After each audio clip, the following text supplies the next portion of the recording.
Most famous strains of gamefowl take their names from the men who originated the families. In the case of the Bowen Roundheads, the name came not from the man who created them, but rather from the one who destroyed them. Myron J. Bowen lived in Cold River, New Hampshire, just across the Connecticut River from Bellows Falls, Vermont, which river forms the boundary between the two states. Since Cold River had no post office, Mr. Bowen's mail was always addressed to Bellows Falls, Vermont. He was born in 1870 and died in 1955 at the age of 85. He was active in cocking circles right up to the day of his death, which classifies him to us of the present generation as being one of the real old-timers. MJ, as his many friends affectionately knew him, was a typical chicken man. He did not know the first thing about breeding, rearing, conditioning, healing, handling, or any phase of the sport. He just loved game chickens and loved to fight them and talk about them, and how he could talk about them. They were his sword, shield, buckles, and Bible all rolled into one. Through his extensive enthusiastic correspondence with prominent cockers from one end of the country to the other, his fowl gradually became associated with his name, even though he contributed nothing to them other than their downfall. MJ had a heart bigger than all outdoors. Any cocker who visited him or corresponded with him and spoke favorably of his fowl got the choicest stock on his place at the time. Nothing was withheld. If you praised his great production broodcock, you got him, either for nothing or nearly nothing. Eventually, such generosity proved his undoing, or at least the undoing of his original fowl. Those of you who read this and received fowl from old MJ can be sure of one thing: you got the best he had at the time. If you got fowl bred after 1940, the strain was going downhill, but there was still enough of the original Roundhead blood in them to make them valuable. For the originals were the greatest, the most uniform, the most potent family of gamefowl I have ever known. Unfortunately, few men knew about or procured any of the original Roundhead stock of the 1930s. And those who did, including myself, did not know enough to breed them pure. I doubt if there is in existence today any fowl containing over 15% of that original blood, probably not that much. So what were the original called today? Bowen Roundhead, as they are. The originals came from Henry Bradford Sr. of Bennington, Vermont. Probably Mr. Bradford himself would not claim that he originated them, but where they came to him, I don't know. His son, Henry E. Bradford, was still living in Bennington, Vermont, the last I knew and may still be alive.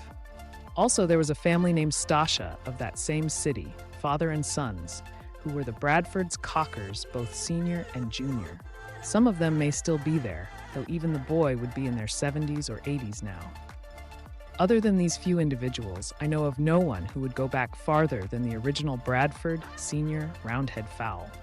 Mr. Bradford referred to his fowl as the Sanders Roundheads. They were a distinctive type, typical of what were known as the Boston Roundheads from Marblehead, Mass. Bright red plumage, jet black breasts and tails, fiery red eyes, and bright yellow legs. I never saw a white, brown, ginger, or any other colored feather on them. Very tight, tough feathers. In fact, they were so close feathered that they were heavier than they appeared to the eye. Feathers were relatively long and full for Roundheads, though they did not have the heavy shawls and tails of some square-headed strains.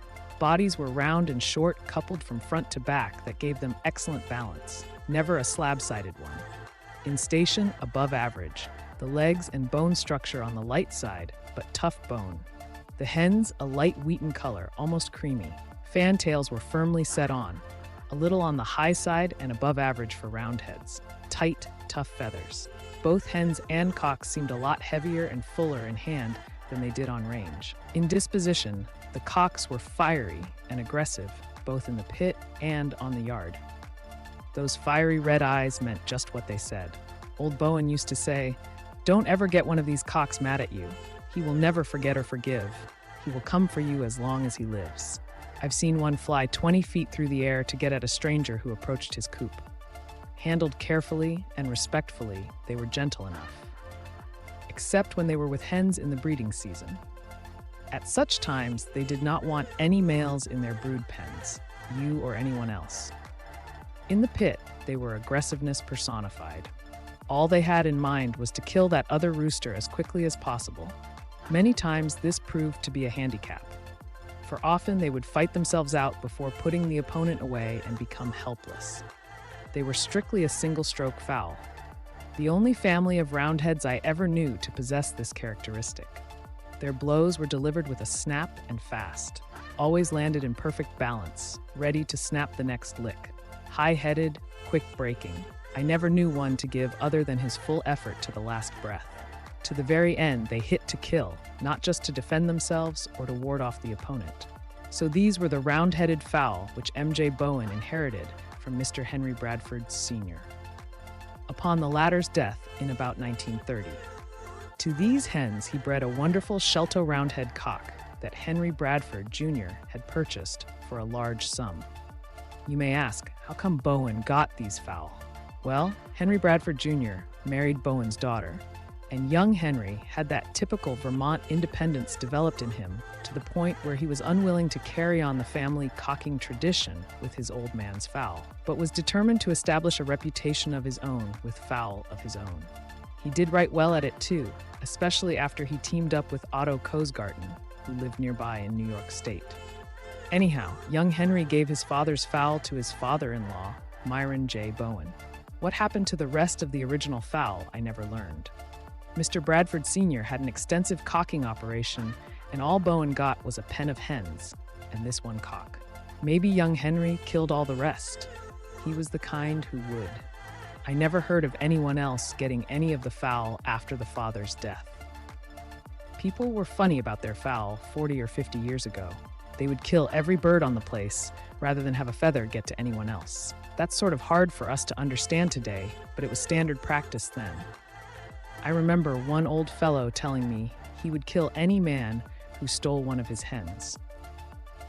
He meant it too. You or I would not give a dime for one of them, but that's the way he felt about it. The Bradfords were immensely wealthy, so they could do as they pleased.